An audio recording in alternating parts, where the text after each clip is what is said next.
There's the kind of anime Japan literally cannot make anymore. Not won't, can't. And these types of anime will never be made ever again. This is one of my favorite eras of anime. That early 2000s, the mid 2000s era was just beautiful, y'all.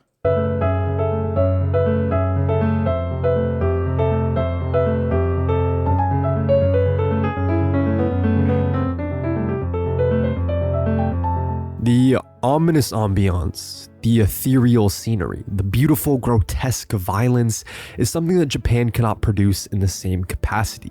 These shows were born in a window of time when studios had too much freedom, too little oversight, and just enough madness. And then one day, they disappeared. So there's just one thing I gotta know.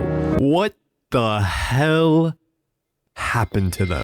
What do y'all think happened to them? To these early animes that had like these awesome firefights. We could talk about from the animes that inspired the new ages of stuff like Tokyo Ghoul, Deadman Wonderland. What happened to the animes before them that really inspired these breaking and groundbreaking stuff of that mid to late 2010s? Like, I gotta know, y'all. I gotta know.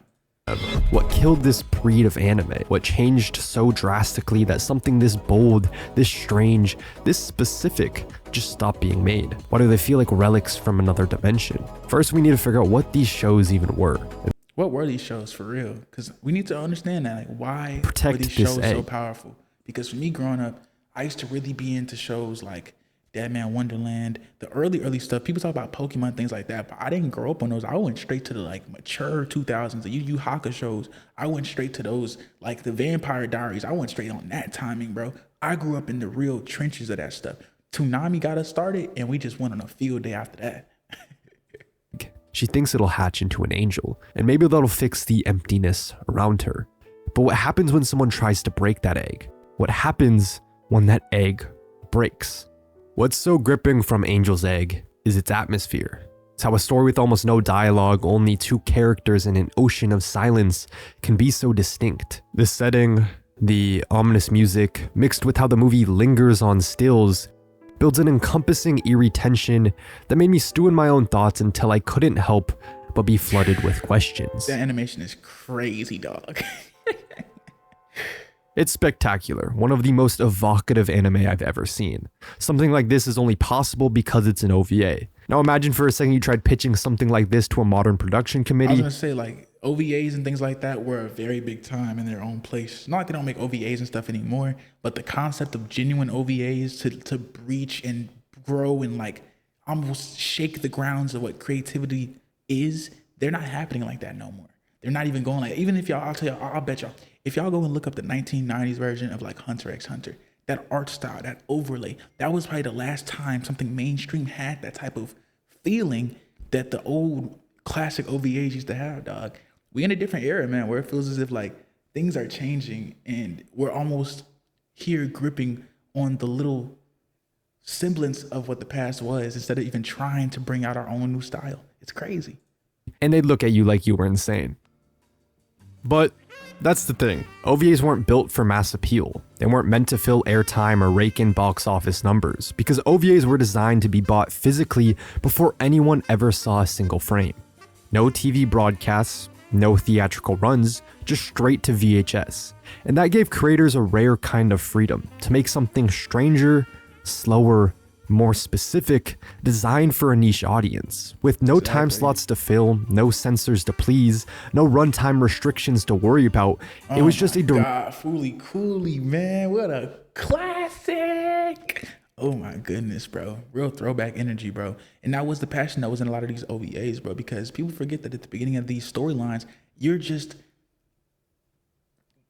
seeing a whole new world, bro. Like, I used to have a strong passion for anime growing up because I wouldn't like to be the drawer. I love to be the visualizer, like just the person that can really visualize the storylines, bro, to see a vision in between just animated lines and then make those lines become people, a story, an environment, an illustration, a surrounding, a setting, a storyline, and to build something from it, bro, to make a cult classic. Like, that's exceptional ability. You need the ability to be social, creative, artistic, impactful, and have team-oriented work skills and do it repetition,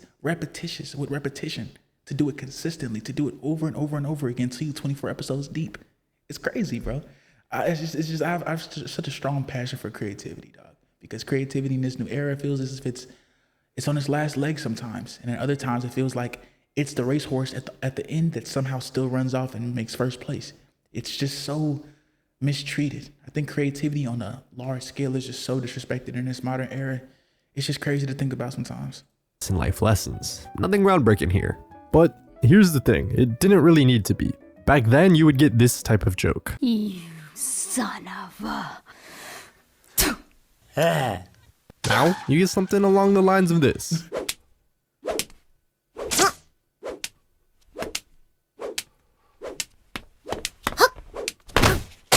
That's a night and day difference, and I'm not saying one's better than the other, but they do come from completely different places. It was a new era, bro. I keep telling people, like, bro, this was a different era of experimentation, bro. Experimentation. Like, this era of experimentation was just so unique. The human world. And let's just say, if you take the wrong girl home from a bar, you might not be waking up. You're catching every demon STD known to man and dying with zero dignity. So it follows a stoic demon hunter and a demon woman as they're tasked with protecting this man who will restore that barrier.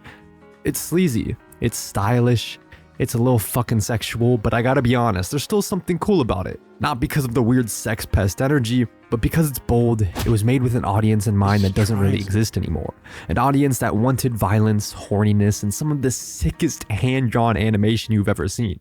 Every time I saw this scene, I was like, I love it. Bro, I've seen this scene hundreds of times. I used to make a lot of music, which I would be videographer, editor, director. I was doing all that stuff, and the amount of music, instrumentals, beats, productions, I've seen this photo hundreds of times, this GIF hundreds of times in different styles, colors, reverbs. I've seen it over and over. Sometimes your impact will go much more beyond what you even comprehend. It's crazy.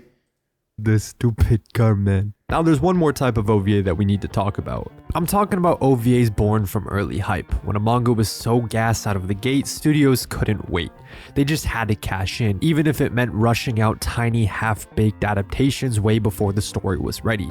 Like Gunsmith Cats. It follows Rally and Minnie, two girls who run a gun shop by day and are bounty hunters by night. But here's the thing, the OVA isn't even a straight adaptation of the manga. It's an original side story. However, it's still pretty damn good. It's cute, it's fun, it's got some absolutely fire animation, and the opening looked so damn good. But when you watch it, you can feel that it's just a glimpse of what the full story could have been if it ever got a proper adaptation.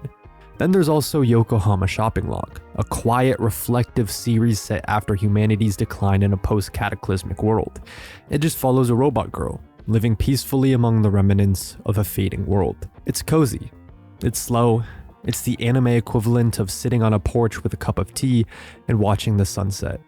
And it's so good precisely because it doesn't try to overdo it. There are tons of— This is one of those things where I say I want to really expand my taste, bro, with like the older animation, bro, because you have hundreds of shows on this timing with different lanes and different genres where it feels like in this new era, every genre is trying so hard to like stick in the lane. Like there's like no freedom, no this. If you're gonna be about action, you can't take anything personal. If you're about to be a story about slice of life, you can't even try to pretend to have deep melancholy moments. Like this new era of creativity, it's almost because we have so much different ways to expand creatively. We're almost trying to put everyone in so many boxes. And that just feels as if that's the whole opposite of why we do this content shit, bro. We out here trying to express, control, create, bro. Like that's the whole point. Like, man, bro. What a W video, dog. What a W video for sure, bro. I love seeing stuff like this because it reminds me that there's still creatives, even on YouTube, bro. There's still creatives that care and have passion and really want to make something cool and unique in this era, bro. And I don't know, bro. I never get tired of stuff like that. Its distinct character designs, its grandiose backgrounds, its elegant frames, its sweeping dynamic camera shots. It's these little details that flesh out the world and breathe all of the life into the story. And to me, the one moment that really captures that magic happens right after Dee's first encounter with the Marcus brothers. After the encounter, he rides alone into an empty desert. He dismounts from his horse, kneels by the ground, and examines faint tracks in the sand. At first, it feels quiet, still, like nothing is out there. And then you realize he's standing before a herd of sand mantas. And without hesitation, Dee leaps onto their backs, riding them across the wasteland. It's a scene that doesn't need many words. It doesn't need a fight. It's pure atmosphere, pure world building executed perfectly. And to me, that's the real beauty of Bloodlust. It's not about the flashiest fight choreo. It's not about having the most lavishly detailed backgrounds. It's about the elegance of the world itself. The quiet sense that this strange dying universe existed long before you started watching it and will keep existing after you're gone. When you see shots like this, you can almost feel the world he lives in. And when the film shifts from... This is just fire, bro. I think overall, bro, this is why I always say, bro, I love not just content, but creation and things like this as a whole, bro, because this new era, bro, I feel as if we have so much to grow off of before us, bro. And then we're only getting started. Cloudy World, any thoughts in the conversation? What do you think about this anime creativity? What do you think about this era of animation? Do you think that we're better nowadays with the My Heroes, the Deadman Wonderlands, the Jujutsu Kaisens, the Fear and Beyond Journey's Ends, you know, the list goes on and on and on? Or do you feel like we need to go back to an older era, bro? 90s, 2000s, Toonami, DBZ, and just go crazy? Let me know your thoughts in the comment section, man. Cloudy, where do we go?